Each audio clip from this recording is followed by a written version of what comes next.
Everyone laughed when the old Montana rancher built his home underground, but when the worst blizzard of the season arrived, his strange cabin became the safest place on the entire prairie. Welcome back. I'm Daniel Harper, and I spend my time uncovering forgotten frontier techniques hidden in old ranch journals and homestead records.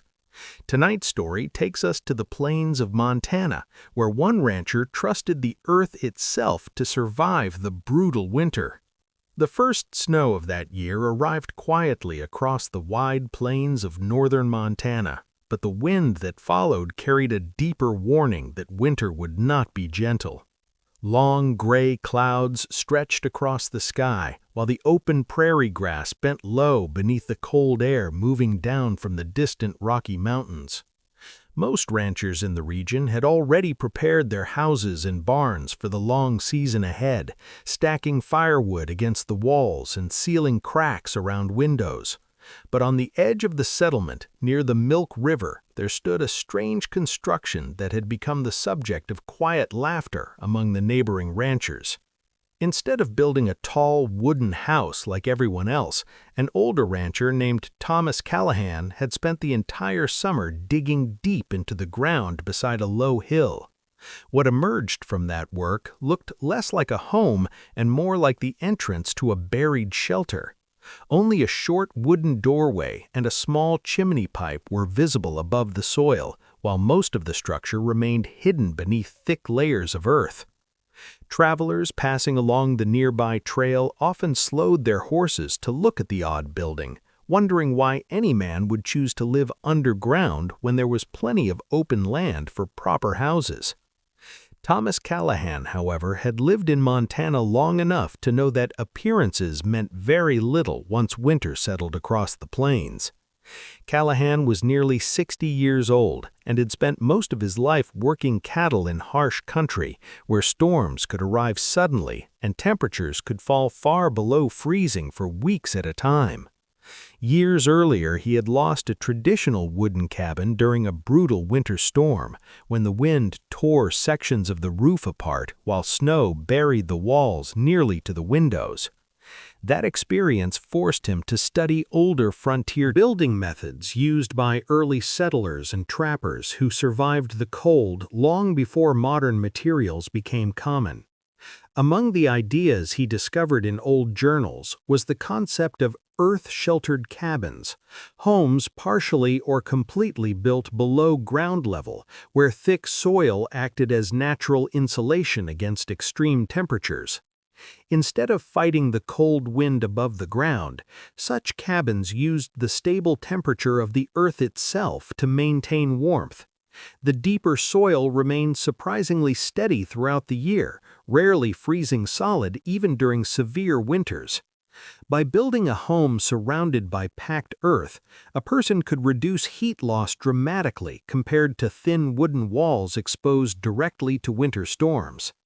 Throughout the summer, Callahan carefully dug a large rectangular chamber into the hillside, reinforcing the interior walls with heavy timber beams and thick layers of packed clay soil.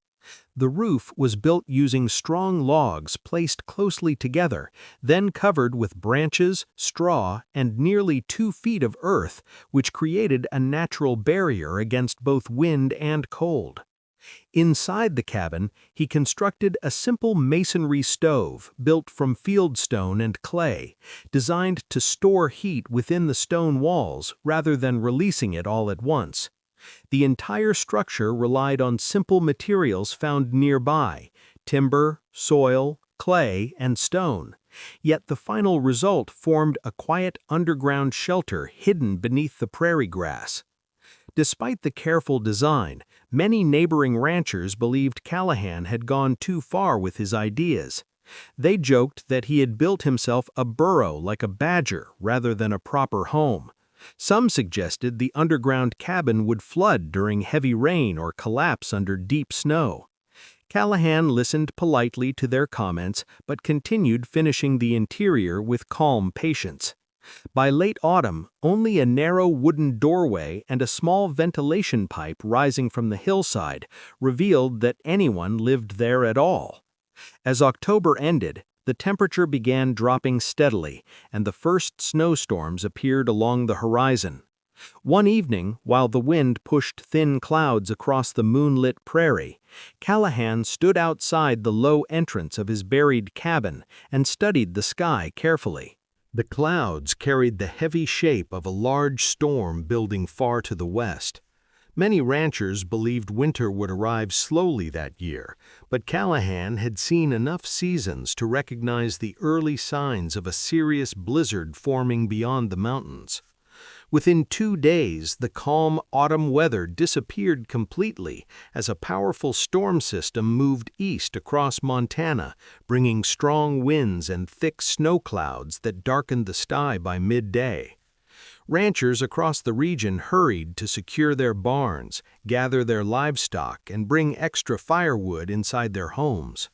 Most of the houses scattered across the plains were simple wooden structures, built quickly during the warmer months using pine boards and basic insulation materials. These buildings worked well enough during normal winters, but they relied heavily on constant heating because thin wooden walls allowed cold air to pass through easily whenever the wind strengthened. Thomas Callahan, however, spent those same hours making quiet final preparations inside his underground cabin.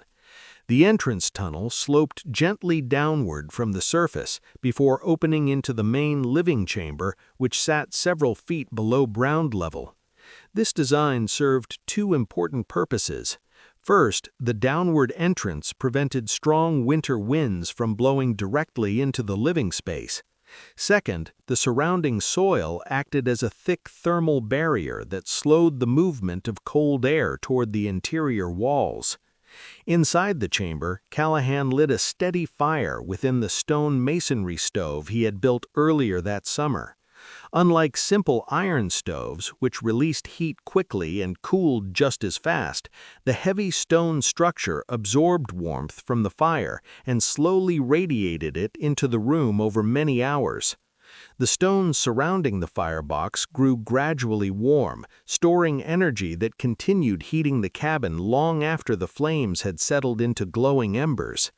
This principle of thermal mass was well known in older European building traditions, where masonry heaters were common in cold climates. Callahan had adapted the same idea, using fieldstone gathered from nearby hillsides and clay mortar mixed by hand. As the storm approached, the wind outside began to howl across the plains, lifting snow into swirling white clouds that reduced visibility to only a few yards. Neighboring ranchers soon discovered how difficult it was to keep their wooden houses warm once the full force of the blizzard arrived. The wind forced cold air through every small crack around doors, windows, and roof joints, causing indoor temperatures to drop quickly whenever the fire inside their stoves weakened. Meanwhile, Callahan sat comfortably within his underground room, listening to the storm pass above him like distant thunder. The thick soil surrounding the cabin absorbed much of the outside temperature change, preventing the cold from reaching the interior quickly. Earth several feet below the surface typically remained close to a steady temperature, even during extreme weather, which meant the cabin walls never became as cold as exposed wooden boards. The stone heater continued releasing slow, gentle warmth throughout the night, requiring only occasional small pieces of firewood to maintain the fire. Because the cabin was shielded from direct wind, the heat inside remained stable rather than escaping through constantly shifting air currents. By the following morning, the blizzard had strengthened into one of the earliest heavy snowstorms the region had seen in several years. Snowdrifts began piling against the walls of traditional houses, while fences and small sheds gradually disappeared beneath thick white layers. Some ranchers struggled to keep their fires burning continuously because strong winds pulled smoke back down their chimneys or cooled the stovepipes faster than expected. Yet beneath the quiet hillside, Callahan's underground cabin remained warm, calm, and protected, while the storm continued roaring across the open prairie above. The blizzard continued for nearly 2 full days, covering the plains in deep snow that reshaped the entire landscape into rolling white drifts. Wind gusts rattled the wooden houses of the nearby settlement, while thick snow piled against doors and windows, making it difficult for many families to step outside. During the coldest hours of the night, temperatures dropped far below freezing, causing ice to form along the interior walls of poorly insulated cabins. Ranchers woke repeatedly to feed their stoves more firewood, trying to maintain enough warmth to keep water barrels from freezing solid. Meanwhile, Thomas Callahan experienced a very different kind of winter night inside his underground shelter. Because the cabin walls were surrounded by several feet of soil, the interior temperature changed slowly and steadily, rather than rising and falling with every gust of wind outside. The stone masonry stove continued to release stored heat into the living space, even when the fire itself burned low. Callahan had carefully arranged the interior so that the thick stone structure sat near the center of the room, allowing warmth to spread evenly throughout the cabin. A small ventilation pipe carried smoke safely outside, through the hillside, while another narrow air shaft allowed fresh air to enter slowly without allowing strong winds to disturb the calm interior environment. These ventilation details were important because underground homes required careful airflow management to prevent smoke buildup or stale air. By balancing the height of the chimney with the smaller intake vent, Callahan ensured that warm air rising through the stovepipe gently pulled fresh air into the room, creating a natural circulation system without drafts. While the storm raged above ground, the temperature inside the cabin remained comfortable enough that Callahan could sit near the wooden table reading old ranch journals by lantern light. The thick earthen roof above him supported the weight of the heavy snow without strain because the load was distributed across strong timber beams beneath the packed soil layer. In fact, the growing snowdrift above the cabin added another layer of insulation, helping to trap warmth inside the underground structure. Late on the second evening of the storm, a neighboring rancher named Walter Briggs attempted to check on nearby homes after noticing how severe the weather had become. Fighting through waist-deep snow, Briggs eventually reached the hillside where Callahan's entrance stood partially buried beneath a growing drift. After clearing the doorway, he stepped down the sloped entrance, expecting to find a cold, damp shelter, but instead he felt steady warmth rising from the room below. Inside the cabin, Briggs stared around the stone-lined walls in quiet surprise, realizing that the underground home remained warmer than most houses back in the settlement, despite using far less firewood. Callahan calmly explained that the earth itself was doing most of the work by insulating the structure from the violent temperature swings above ground. Briggs stayed for nearly an hour, warming himself beside the masonry stove before carefully making his way back through the snow to report what he had seen. Word soon spread among the ranchers that the strange underground cabin many had laughed about was performing better in the storm than any of the wooden houses standing out on the open prairie. When the blizzard finally passed the following morning, the entire region looked transformed beneath a thick layer of snow stretching across the plains in every direction. Ranchers slowly emerged from their homes to clear pathways through the drifts and check their livestock, which had taken shelter behind hills and barns during the storm. Many were surprised to see how deeply snow had piled against their wooden houses, sometimes reaching halfway up the walls where the wind had pushed it steadily throughout the night. Some chimneys required clearing before fires could burn properly again, while several small sheds had collapsed under the weight of drifting snow. Meanwhile, the hillside where Thomas Callahan's underground cabin stood appeared almost unchanged, except for a smooth mound of snow covering the grass above the buried roof. The entrance tunnel remained clear enough to open easily, and warm air continued drifting gently from the doorway into the cold morning air. Curious neighbors soon gathered around a site, remembering how they had once joked about the old rancher living underground like a burrowing animal. Walter Briggs explained what he had experienced inside the shelter during the storm, describing the steady warmth and quiet comfort that had existed there while the blizzard raged outside.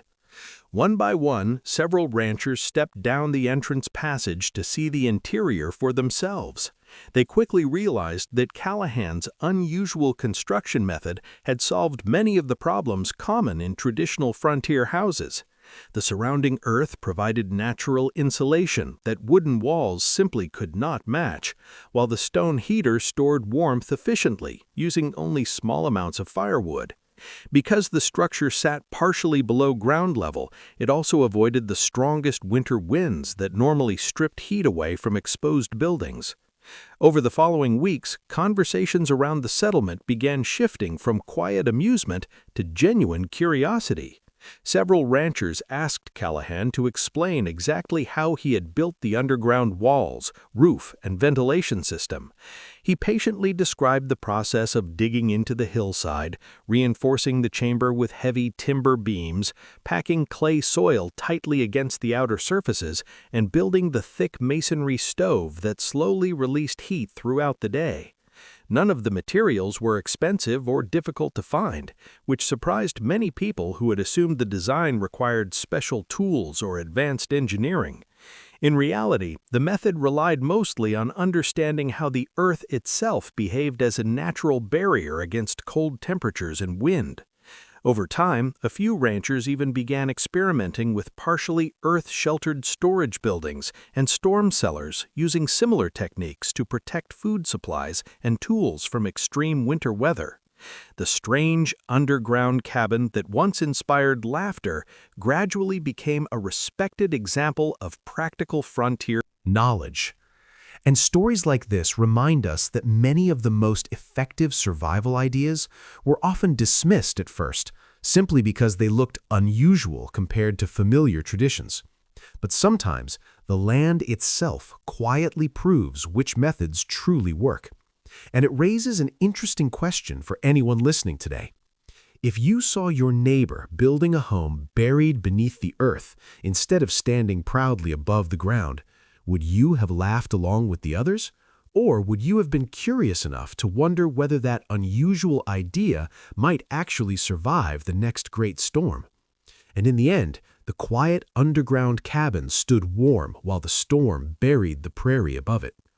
Sometimes the smartest frontier solutions didn't look impressive. They simply worked when it mattered most. But it raises an interesting question. If you had seen your neighbor digging his house into the ground instead of building it above the prairie, would you have mocked the idea too, or wondered if he knew something everyone else didn't? Let me know what you would have done.